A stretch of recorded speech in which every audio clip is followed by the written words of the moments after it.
if you want to succeed in anything you're doing, because you don't give yourself a plan B or a plan C.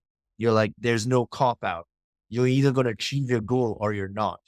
But it's very few people can do that though. Like it takes a certain level of mental strength to have that attitude altogether. What would be your advice for people that don't have that mental tenacity or something, but have to develop it over a period of time?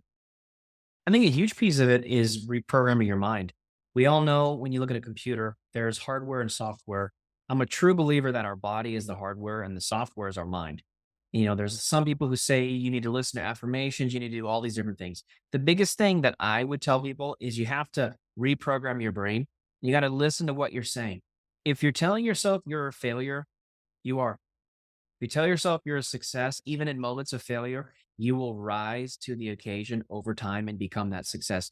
But the other thing is, you have to hear yourself saying this over and over and over and over again with affirmations. But one other thing that's missing is people don't attach an emotion to that affirmation.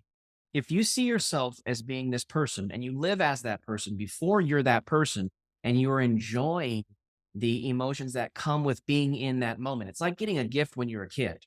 If you think about the gift before you have it, you really wanted, and you're thanking whoever, the universe, I'm thanking God. Thank you for this gift. I don't even have the gift, but I have the gift in my mind.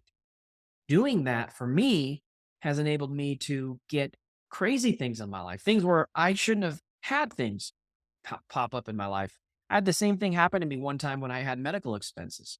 I owed $20,000 because in my neck, right there, I had skin cancer that was so close to my lymphatic system that they didn't know if it was going to get into the highway of my system in 2019. They didn't know if it got into that system, then, you could be dead in the next year or two, however long that's going to take. I didn't know that. So when you have that mindset of getting through something before it happens and being thankful, like in that case, $20,000 in medical bills. But I prayed about it and I thank God for having that long before I had it. Just so happens, literally about 3 months afterwards, I got a check in the mail for $19,000 because of a transaction that occurred. Somebody made an error or something when I sold one of my houses. There was an error and the money showed up in my mailbox. I was able to Wow. take that bill and wipe the slate clean. I mean, I was thankful for having something that I didn't have before I had it, and it just showed up.